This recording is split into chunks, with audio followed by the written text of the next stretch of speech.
Alright guys, I'm going to give you a little rundown on installing a homelink garage door opening transmitter into a 2006 F150. Of course, that didn't have one already installed. Of course, the easy part right out of the gate, you're going to take two screws out of your visor into the roof of the truck. And this electrical plug right here, it just has a little tab on it. You press the tab and it very easily comes apart. Once you get that out, get it down on your bench or table, wherever you're working, you need to take your mirror assembly out.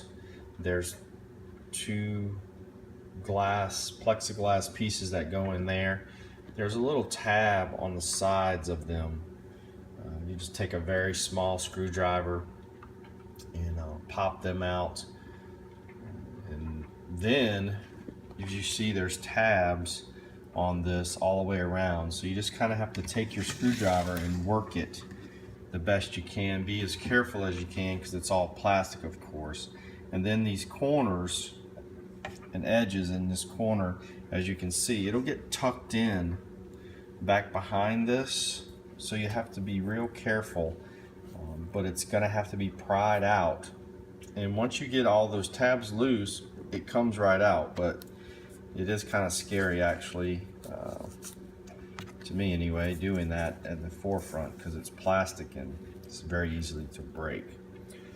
So once you get the mirror assembly out of your way,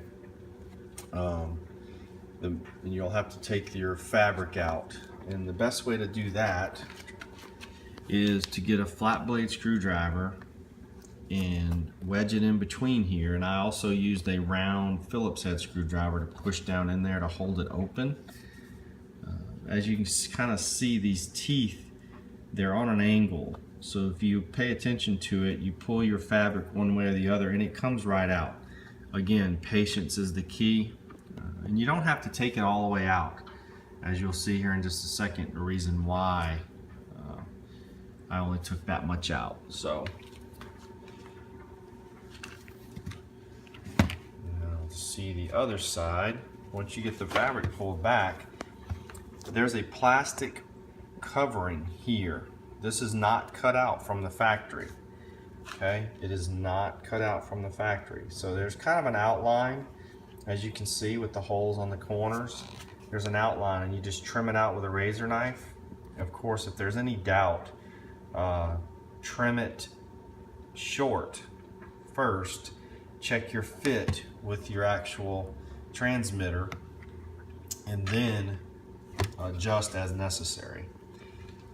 So once you get that fit, I had to come in here and actually trim a little hole where the existing wire came in, and to fit my new wiring to run it in there.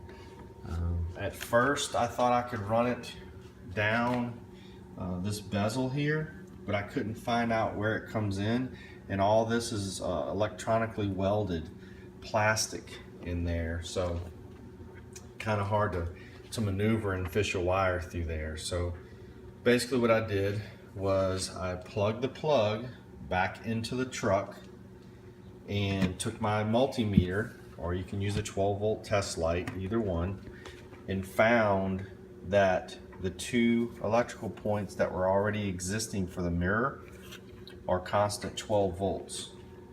So once I found my positive and negative, I fished my wire in and I soldered them for good connection. And once I soldered them, the connections there, I came back, gave me a little extra excess wire, and I soldered my positive and negative on my transmitter. So that's where we're at now. I'll give you an update here when I get it all back together. This took a while to figure out. It's not as easy as people make it to be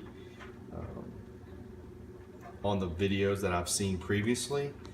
I mean, if it has an existing one in there and you have to replace it because it goes bad, I can see where that probably wouldn't be near as bad because the electrical's already there and the plug and wiring and stuff. But it's a little bit of a task, but it's doable. But I wanted to just throw this out there for you guys because I could never find one exactly that met the needs of what I needed. So, all right, going back with the reinstall. I'll get back with you here shortly. Here's the next update. I got it snapped in. I got the liner part kind of glued in where it won't move by the buttons, but as you can kind of tell, it just pops right in. That's really not that big a deal. Also, when you're gonna have to trim out for the buttons and the light and the actual little plastic ears that hold it. So trim that. This will end up pushing down here, and the next thing I have to do is reapply all this back into the crease, which I'm sure is probably going to be fun, but I'll get back with you with the final product. All right, I just programmed it. It's pretty easy to do. Directions, as you can see, I got it remounted. I know it's a little dark out here, but darkness caught me today. But you press the button, it works. Press the button, it works. So good luck. I would say this isn't a novice job, but if you're pretty handy, you can knock it out. See ya.